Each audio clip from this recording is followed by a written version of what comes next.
TIFU by falling asleep in the back of my boyfriend's car. Last summer. We're on a road trip from New Mexico to Mexico. We have a Honda Element converted for living in, so I crawl in the back to nap while he's driving. He stops at a gas station in the desert of Arizona, and while he's pumping, I get out to use the bathroom. Come back out, don't see him, and walk around the parking lot to have a look. I jokingly think to myself that maybe he drove off not knowing that I got out to use the restroom, but brush that off. I sit on a bench outside twiddling my thumbs, realizing this may now actually be the case. I reach for my phone to call him, but of course my phone is in the car. I go back inside to ask the cashier to use their phone, but she says they don't have one. Obviously they do, but whatever. So I start asking random people in the store to use their phone, which makes people visibly uncomfortable, because we're in the middle of nowhere, and they think I'll steal it, I guess. I go back outside and continue asking strangers for their phone. I realize I don't know my boyfriend's number by heart, so I just call my phone repeatedly, hoping he'll answer. He doesn't. I use one person's phone to log into my Facebook to find my boyfriend's number, but alas, his phone is dead when I call. I resort to explaining to everyone whose phone I ask to use my situation. Some don't believe me, others feel really bad, and one man offered to buy me a hotel room for the night in the next town over, thinking that my boyfriend left me on purpose, and I was just being modest. It's been about 2 hours now. The store clerks through the windows have been looking at me suspiciously for a while. I'm still sitting on this bench in the desert, and have no idea what to do, and start bawling my eyes out. A cop car pulls up, and the officer comes to me, and lets me know the store clerks called them, because I've been loitering, haggling people for phones outside of their store and crying. I explain my situation and she's as confused and sympathetic as all the other people. She tells me I can't stay there, so she can either take me to a truck rest stop in the town over, or go to the police station. I ask her to take me to the rest stop, although she's not convinced that my boyfriend legitimately left me there on accident. We are driving down the highway when on her radio another cop says he's at the gas station, and there's a guy there looking for his girlfriend. I just crack up, and she does too, flips the car around, and takes me back. And there my boyfriend is standing outside of his car, banging on the windows and nearly crying, because he couldn't believe he'd actually done that. He said he was passing some really cool scenery far into the drive, and went to wake me up to see too when he realized I wasn't in the car, flipped it around, and drove faster than he's ever driven in his life to get back to the gas station. And that he wondered why so many people kept calling me, but didn't feel comfortable answering my phone. He thought for sure that was the end of our relationship and the trip was ruined. Edit: I understand TIFU by not relaying my need to be. Also that it all sounds really stupid objectively and in retrospect, but it makes sense how things happened at the time. Also have never heard of this Last Man on Earth episode until now, so that's pretty funny. I have many a text message / Facebook post to prove this happened IRL. Not so great element / trip pics, imgur.com web link. TLDR, went to use the bathroom while my boyfriend was pumping gas, he didn't know, drove off, and I was stranded, asking people to use their phones for hours until police were called to come get me. Crazy how the store managed to call 911 without a phone. Must be magic. I honestly don't know why small businesses in the US are such hard asses about this. What the fuck are they going to do with your phone? You are standing right there with them, with you in full view at all times at the counter. Because there's a pervasive attitude that, if you're down on your luck, it's always 100% your fault and people don't deserve help unless they are successful. This, from an outward perspective, defines America.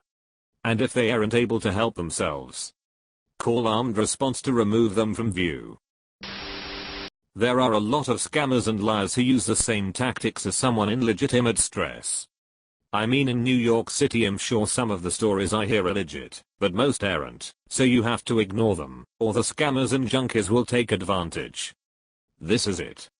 The rotten apples ruin the bushel. I'm in Baltimore, and it's the same here. I really want to help, but I feel like I have no way of discerning the people who need/deserve help, and the scammers and junkies.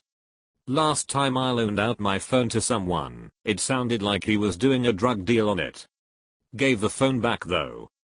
Well, at least you have a contact now, and the number of a possible client, if you ever fall on hard times. Why? Because too many use the phone for fucked up shit not related to the story they are dishing out. I once let a crying woman borrow my phone outside a store. Same kind of story, said she needed to call her BF pick her up, because her car broke down.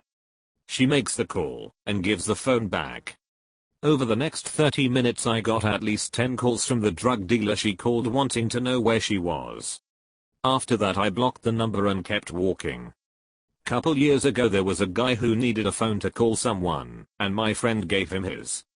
The guy talked in like a code or something, the exact words escape me, but to a couple teenagers it sounded like he was coordinating a bank robbery, and was speaking in code. Understandably, we were a bit freaked out afterwards. The week is long. The silver cat feeds when blue meets yellow in the West. Or I'm glad this one has a happy ending. Me and my mom used to go on road trips when I was a kid, and honestly this was my nightmare as a kid. Left behind on accident at a gas station would have scared me to death. This is still a nightmare for me as an adult. I was left in an elevator once because my mom thought I walked out behind her. Some poor nurse who probably just finished her overtime and was on her way home was greeted with a bawling 3 to 4-year-old when the elevator doors opened. She kindly calmed me down and took me floor to floor, something like 10 floors, before we found my mom, who was riding the elevator, in shambles looking for her child. Wow. My dad did that to me as a joke. Still hasn't come back though. I believe you, but you cannot stay here. Please wait in another sub for your dad. Can I use your phone at least? Sorry, I don't have one. Now leave or I'll call the cops. Sent my iPhone. Great boyfriend you have there. Edit, this isn't sarcasm, this was meant genuinely, because the boyfriend wanted to wake up to see the beautiful scenery, realizes what happened, drives faster than ever back to the gas station, crying. And didn't want to answer her phone, because he respected her privacy. After a certain number of calls back to back, though, I'm answering it regardless of personal space. Rare is the consecutive call anything but serious/urgent news. Or wake her up, so she can answer her own phone. Like you said, that many calls in a row may mean a family emergency or something. Lesson learned, always keep your phone on you, at least. I think it's best to just tell the person you're with, hey, I'm going to the bathroom. I like how you're the only one that learned a lesson that would have actually helped her in the situation. None of the other lessons above you would have helped her at all. One other lesson to be learned by the BF is ignoring a phone ringing off the hook is not respecting privacy, and if he didn't want to answer it himself, he should have at least woke her up. Honestly, the second I read that, I didn't think he was too bright. Like, one phone call is one thing, but after the second "hey babe, I think someone is trying to get a hold of you." Babe. That must have been scary as heck, but makes for a great conversation starter once the PTSD wears off. So, remember that time at band camp? My boyfriend always says this when I'm about to tell a story. Is it supposed to be a reference to something? There ya go. Store clerks lied to you about having phone scums. Yeah, I hate them for some reason. What the heck? For some reason.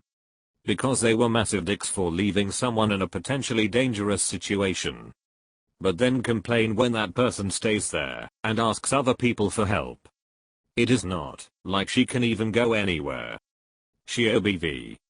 Told them her boyfriend forgot her. Is she supposed to walk 100 miles to the next town over, or what? I can't believe so many people didn't believe you. That's ridiculous. It's the middle of the desert in Mexico/New Mexico and you know nobody there. Then out of nowhere someone is asking for your phone pleadingly. I mean, people can be convincing. I wouldn't really trust that. Honestly, if I was in the middle of the desert and there were no other cars in sight at the stop, except mine, I would think, even if she stole my phone, WTF is she gonna do? Run to a car in the next town over when I could just get in mine and run her down. My hesitation when people ask for my phone is, what are they going to do with it? Like, my phone has a lot of personal info. And even if they don't look at that, what are the implications of them calling a certain number? I still allow people to use my phone. But I'm super anxious about it.